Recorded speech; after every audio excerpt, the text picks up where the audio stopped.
Hello students, आज मैं class 9th के मासिक परीक्षा दिसंबर 2024 का मैथ का पेपर सॉल्यूशन करा रहा हूँ। देखिए ध्यान से। फर्स्ट क्वेश्चन है 2 पे पावर 3 पे पावर 4 पावर का पावर में गुणा होता है, यानी 3 चौके 12।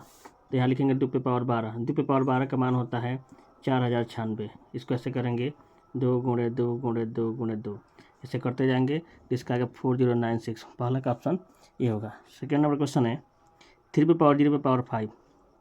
तो पावर का पावर में क्या होता है, गुणा होता है। तो 3 पे पावर आएगा 0। तो किसी भी अंक पर अगर 0 हो पावर में तो उसका मान 1 होता है, इसलिए इसका आंसर क्या होगा, बी ऑप्शन 1। नेक्स्ट क्वेश्चन है 3 नंबर 3 पावर 3/4 इंटू 3 पावर 1/4। तो अगर बेस सेम होता है तो आधार को जोड़ देते हैं, यानी होगा इसका सोल्यूशन होगा 3 पे पावर 3/4 प्लस 1/4। तो 3 पे पावर 4 से 4 कट जाएगा, 3 पे पावर 1, यानी बस इसका आंसर होगा ऑप्शन नंबर डी, इसका 3। 4 नंबर देखिए, 4 नंबर क्वेश्चन है यदि 2 पे पावर 2x प्लस 2 बराबर 2 पे पावर 3x प्लस 1। तो इसको देखो कैसे सॉल्व करेंगे। इसको सॉल्व करने के लिए यहाँ 2 पे पावर 2x प्लस 2 बराबर 2 पे पावर 3x माइनस 1। जब बेस सेम होता है तो पावर बराबर होते हैं। तो 2x प्लस 2 बराबर 3x minus 1। 2x minus 3x बराबर माइनस 1 माइनस 2। ये प्लस 2 है तो इधर क्या माइनस 2 हो जाएगा। इसका हो जाएगा माइनस एक्स बराबर minus 3 minus minus cancel, x बराबर कितना होगा 3 हो गया, यानी इसका ऑप्शन नंबर सी होगा।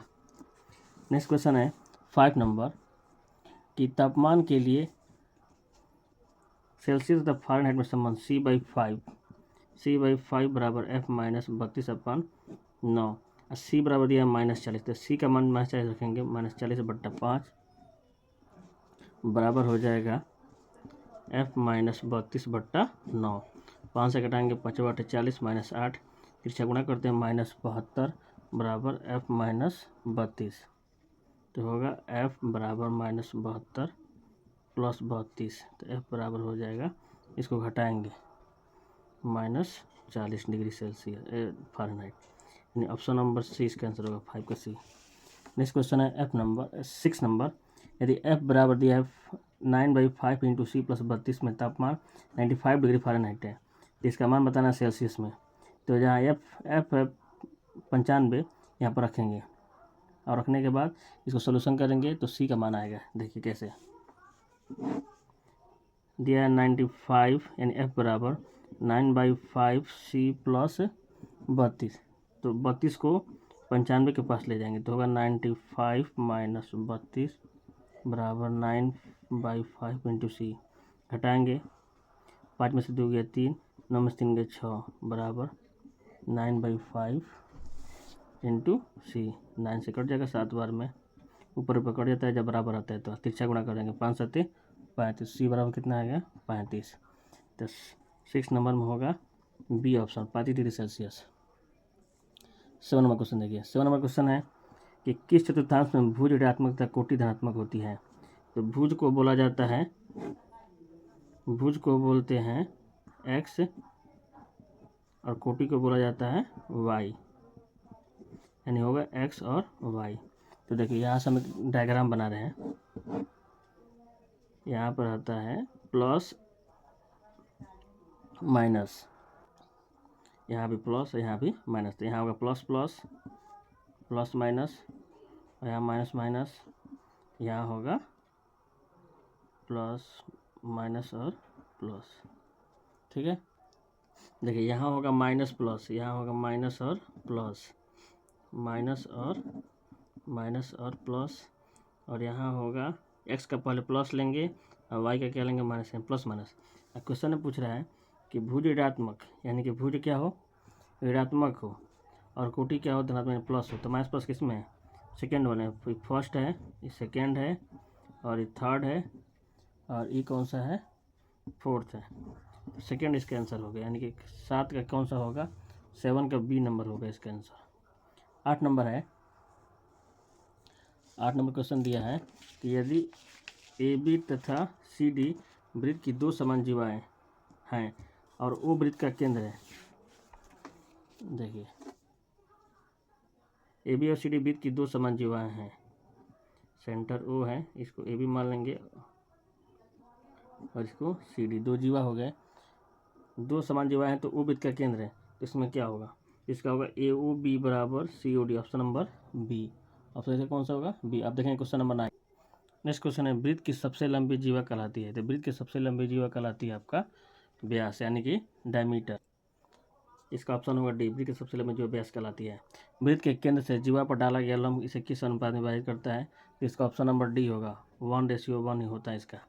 किसी वृत्त में जीवा तथा केंद्र से जीवा पर डाला गया लंब की लंबाई क्रमशः 8 सेमी 3 सेमी है, तो त्रिज्या की लंबाई है। देखिए इसका सोल्यूशन कैसे होगा। 11 नंबर क्वेश्चन है कि वृत्त में जीवा तथा केंद्र से जीवा पर डाला गया लंब, केंद्र से जीवा पर डाला गया लंब की लंबाई कितना है, 8 cm। वृत्त में जीवा तथा केंद्र से जीवा पर जीवा की लंबाई दिया है 8 सेंटीमीटर और इसका दिया है 3 सेंटीमीटर, तो पूरा 8 है, तो इस कितना हो जाएगा, 4 हो जाएगा। इसको मिलाएंगे, ये हो गया तो आपका त्रिज्या। और त्रिज्या की लंबाई बताना है, त्रिज्या की लंबाई बताना है इसमें। तो त्रिज्या की लंबाई देख कैसे निकालेंगे, 3 का स्क्वायर प्लस 4 का स्क्वायर अंडर रूट में, तो इसका हो जाएगा 25, 3 का स्क्वायर 9, 4 का स्क्वायर 16, 25 25 किसका होता है, 5 का होता है। तो इसका ऑप्शन नंबर बी होगा। 11 का कौन सा होगा, 20 का ऑप्शन होगा। नेक्स्ट क्वेश्चन है, किसी वृत्त की जीवा तथा संगत चाप से घिरा क्षेत्र क्या कहलाता है, वृत्तखंड कहलाता है। 12 नंबर का ऑप्शन नंबर ए होगा। यदि केंद्र ओ वाले वृत्त की जीवा ए बी हो, उसकी परिधि सी पर कोई बिंदु हो तो इसका दोनों ही बराबर एंगल ए ओ बी बराबर एंगल ए सी बी होगा। नेक्स्ट क्वेश्चन है 14 नंबर, चक्रीय चतुर्भुज के सम्मुख कोण का योगफल कितना होता है, इसका 180 नहीं, इसका 360 डिग्री होगा, option number D, 360 degree.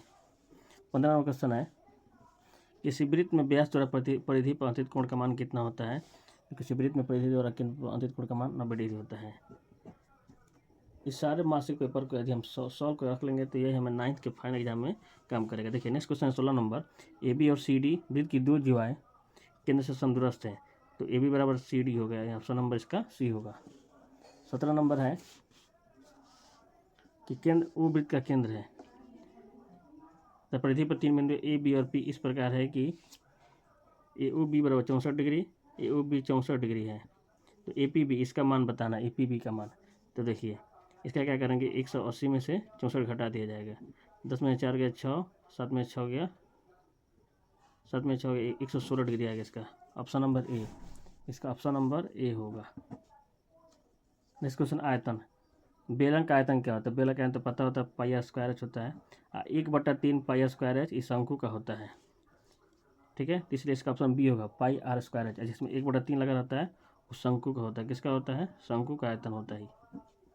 19 number है, यदि बेलन की त्रिज्या यानी कि आर बराबर दिया है 7 सेंटीमीटर और एच दिया है 14 सेंटीमीटर, तो आयतन निकालना है। तो आयतन का फॉर्मूला होता है पाई आर स्क्वायर एच, यानी 22/7, आर का मान 7 यानी कि 49 हो जाएगा, आर स्क्वायर है तो एच का मान 14, 7 से घटाएंगे 7 दूना के 14, गुणा करेंगे 22 दूना 44 गुणे 49, तो इसका आएगा 2156, यानी ऑप्शन नंबर ए आएगा, 19 का ए, इसका आंसर होगा 19 का ए होगा।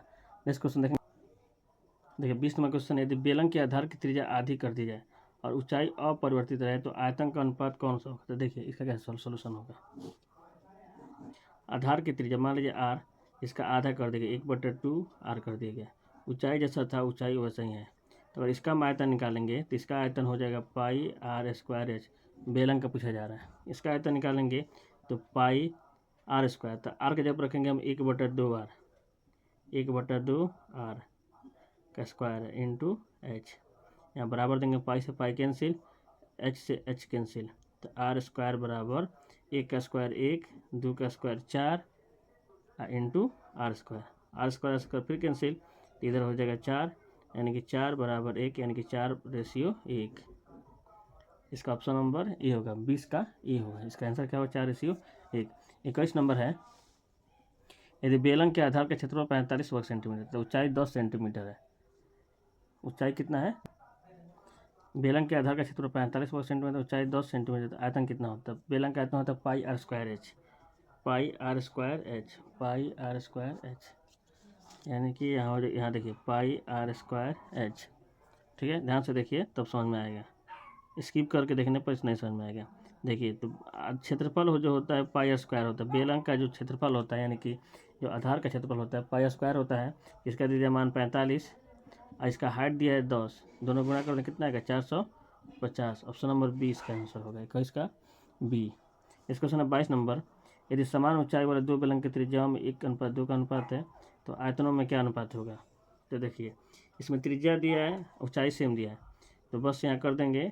यहाँ पर देखिए ऊपर 1 दिया है तो पाई आर स्क्वायर एच।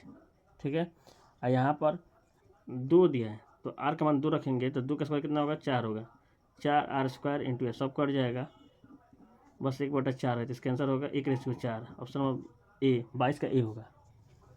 23 नंबर है, दो वृत्त सर्वांगसम कराते यदि केवल और केवल यदि उनके क्या हो त्रिज्याएं समान हो। इसका 23 का बी होगा, 23 का कौन होगा बी होगा। 24 देखिए, 3 असंरेख बिंदुओं से कितने वृत्त गुजर सकते हैं। तो देखिए 3 असंरेख बिंदु बनाइए कोई भी कहीं भी, और इसे कितना वृत्त बन सकता है। तो कितना बना सकते हैं इसको हम, एक वृत्त बना सकते हैं। कितना वृत्त बना सकते हैं, एक वृत्त अवश्य बन जाएगा, इसलिए इसका ऑप्शन होगा एक, ऑप्शन नंबर सी 24 का सी होगा। 25 नंबर है, ए सी बी और बी डी ए में क्या संबंध है। तो ए सी ए बराबर बी डी ए होगा, ए सी बराबर क्या होगा बी डी ए, इसका ऑप्शन नंबर सी होगा। 26 नंबर देखिए, 26 नंबर क्वेश्चन है, 26 नंबर क्वेश्चन, द्विवृत्तों की त्रिज्या का अनुपात 3:2 है, क्षेत्रफल का अनुपात क्या होगा। देखिए वृत्त का क्षेत्रफल होता है पाई आर स्क्वायर, ठीक है, और त्रिज्या का अनुपात दिया 3:2, पाई R1 मान लीजिए, इसको R2 मान लीजिए, तो पाई पाई कैंसिल, आर का मान कितना है 3, तो 3 का 9 होता है, एक आर का मान 2 दिया है तो 2 का कितना होगा 4, तो 9:4, 26 का ए होगा। 27 नंबर है, घनमूल 64 और 4 पे पावर 3 बटे 2 का मान क्या, देखिए इसको कैसे बनाएंगे। 64 का घनमूल होता है 4, ठीक है, 4 गुणे 4 गुणे 4, अब प्लस इसका देखिए 4 और दिया 3/2, तो लिखेंगे 4 प्लस 4 2 का स्क्वायर होता है, तो लिखेंगे 2 का स्क्वायर गुणे 3/2, इसे 2 कैंसिल, 4 प्लस 2 का क्यूब 8 होता है, 4 8 12, इसका ऑप्शन नंबर सी होगा, 27 का सी, 27 का सी। 28 नंबर देखिए, 27 पे पावर 2/3 है, 27 पे सकते हैं 3 का क्यूब लिख सकते हैं, अब पावर दिया है 2/3 माइनस 4 पे पावर 3/2 दिया है तो लिख सकते हैं 2 का स्क्वायर 4 को, अब पावर कितना दिया है 3/2। 28 नंबर सवाल ही है। अगर पावर का पावर में गुणा होगा 3 से 3 कट जाएगा और 2 से 2 कट जाएगा, तो 3 पे पावर 2 कितना होगा 9, माइनस 2 पे पावर 3 कितना होगा 8, 9 में से 8 गया 1, ऑप्शन नंबर सी होगा। 28 का कौन सा होगा सी होगा, 28 का ऑप्शन नंबर सी। 29 नंबर देखिए, 29 नंबर क्वेश्चन, 29 नंबर क्वेश्चन है कि 125 पे पावर 1/3, 125 लिख सकते हैं 5 पे पावर 3, अब पूरे का पावर दिया 1/3, ठीक है, और उसके बाद दिया है 32 पे पावर 1/5, यहाँ 5 है तो 32 जो होता है 2 पे पावर 5 का वैल्यू होता है, अब पावर दिया 1/5, ठीक है, पावर का पावर में गुणा होता है, पावर का पावर में क्या होता है गुणा होता है, तो 3 से 3 कैंसिल तो 5 हो जाएगा, एक है तो प्लस 5 से 5 कैसे बस कितना 2 होगा, 2 पे पावर 1, 5 2 7, इसका होगा ऑप्शन नंबर डी। 29 का कौन सा होगा डी होगा, 29 का डी। ध्यान से देखिए। 27 नंबर, 30 नंबर क्वेश्चन है, देखिए 30 नंबर क्वेश्चन सबसे आसान क्वेश्चन था, 243 पे पावर दिया 0.2, ठीक है, देखिए कैसे बनेगा। 243 जो होता है 3 पे पावर 5 का वैल्यू होता है, ठीक है, इसको लिख देंगे, इसको हम लिख सकते हैं 0.2 वाले को 2/10, 1 हटाएंगे तो /10 हो जाएगा। आप देखिए पावर का पावर में गुणा होता है ना, तो लिखेंगे 3 पे पावर 5 गुणे 2 एकम 2, 2 पचे 10, 1/5, 1/5, 5 से 5 कैंसिल, 3 पे पावर 1 कितना आएगा बस 3 आएगा, ठीक है, तो इसका ऑप्शन होगा 30 का बी नंबर होगा, 30 का कौन सा होगा बी नंबर होगा, ठीक है। तो आप इस तरह मिला सकते हैं कि मेरा कितना सही हुआ कितना गलत हुआ। और थैंक्स फॉर वॉचिंग।